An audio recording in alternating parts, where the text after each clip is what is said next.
pour avoir la bouche à l'air, est-ce qu'il faut soulever la cagoule? Ou est-ce que tu penses que dans la cagoule, il y a un trou blanc? Non, je pense qu'il n'y a rien avec lui. Ah ouais? Ouais, elle sera pas aussi, elle sera blanche comme ça. Justement, ça, c'est pendant du tous les lycra, jeux de soit ça, elle sera comme ça, ouais, je je serai serai plus blanche blanche. aussi, Gauthier. Parce qu'en fait, moi j'ai l'habitude, mais je ne sais pas si on reste les Ouais, alors je sais pas encore si elles sont comme ça, enfin si elles sont... Quand on débute l'histoire, en fait, il y a 7 femmes qui ont été trouvées sur des sites interdits, en fait, qui étaient là. On apprendra au fur et à mesure de l'histoire pourquoi elles étaient là.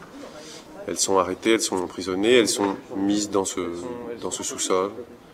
Et là, en fait, on leur explique qu'elles ont été victimes de radiation, de choses comme ça, d'armes chimiques, etc.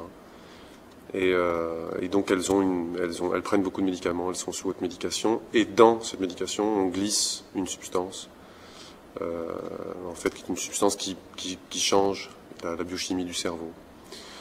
Et il se trouve qu'il y a une femme, une neurologue, donc qui en fait fait cette expérimentation sauvage. Et il se trouve que cette neurologue prend peur à partir de là parce qu'elle imagine que elle commence à imaginer une société qui va se développer à partir de ces substances, en fait, qu'elle appelle des substances de confort amélioré, donc qui sont des substances qui vont changer la biochimie du cerveau. Selon que les gens, dans l'équation économique, auront beaucoup d'argent ou pas beaucoup d'argent, ils auront accès, en fait, à ce qu'elle appelle des anthropotechniques, plus ou moins, en fait, plus ou moins performantes. Et que donc, elle imagine qu'une société va se mettre en place avec des strates de conscience, en fait, très différentes. Et selon qu'on aura accès ou non à des anthropotechniques performantes, on aura une conscience plus ou moins élargie. Et donc elle imagine une société de contrôle par les consciences, en fait. Et elle prend peur et elle décide d'une certaine manière, de créer une sorte de résistance. Et donc elle essaye de mettre au point une substance qui ne serait pas calculable, on pourrait dire, par cette pyramide des consciences.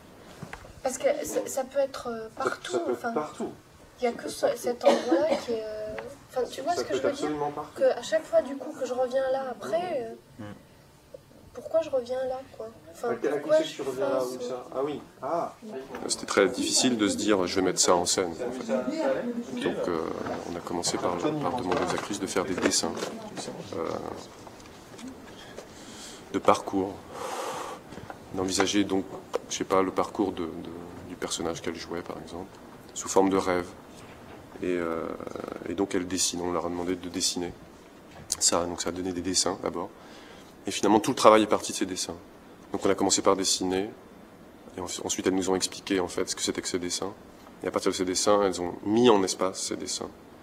Et à partir de ces mises en espace, on a travaillé sur l'espace lui-même, puis sur le texte d'un côté, et puis après la mise en relation de ce qu'on trouvait dans l'espace avec le texte, la voix, et voilà. Et donc on part de choses qui sont au départ complètement dissociées. Bon, il a les yeux gonflés, mais c'est parce qu'il est un petit peu malade. Elle est carrément somnambule. C'est pour ça qu'elle arrive à dormir.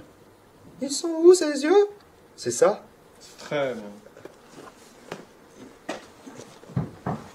Ils sont dans ton dos parce que tu portes ton bébé sur l'épaule et... Lui, c'est forcé, il regarde derrière toi. Ah! Et moi, personne ne me répond. Elle est somnambule ou quoi? Ça a à voir avec le cinéma, d'ailleurs. Avec l'idée que l'image et la voix sont des choses qui peut-être peuvent se traiter très, très séparément dans un premier temps. Et c'est vrai que ce qu'elles font, du coup, sur le plateau, ne pourrait pas être mis en scène, en fait. On ne pourrait pas avoir l'idée que d'un seul coup, cette personne fasse tel type de choses ou adopte tel type de comportement. Là, on le voit naître d'abord, et après, on essaye de voir comment le retrouver, comment revenir sur ces intuitions qu'elles ont eues, qui sont des sortes d'intuitions fondamentales, aussi bien par le corps que par l'interprétation, que la façon dont elles disent le texte, etc., etc., ou sur leur imaginaire. L'intuition qui m'a conduite à XRT19 consiste à penser que si on trouve le moyen de développer, d'élargir nos perceptions, nos sens, tant vers l'interne que vers l'externe, alors les différents plans de notre conscience seront élargis à leur tour. Si on voit 2 fois plus loin, si on entend 2 fois plus loin, si on ressent le monde, si on perçoit le monde 2 fois plus intensément, alors notre conscience ne peut que faire un bond. Si on arrive à faire en sorte qu'il y ait de l'humour, pas mal là-dedans, ça serait pas mal, ça serait bien. Et puis la fin est très ouverte. La fin finit par le mot ouvert. Ça commence par ouverture et ça finit par le mot ouvert. Et finalement, si on prend la pièce plutôt comme un flux, que comme une tragédie, au sens où il y aurait de la destinée tragique qui se mettrait en branle, ce serait plutôt pas mal, quoi.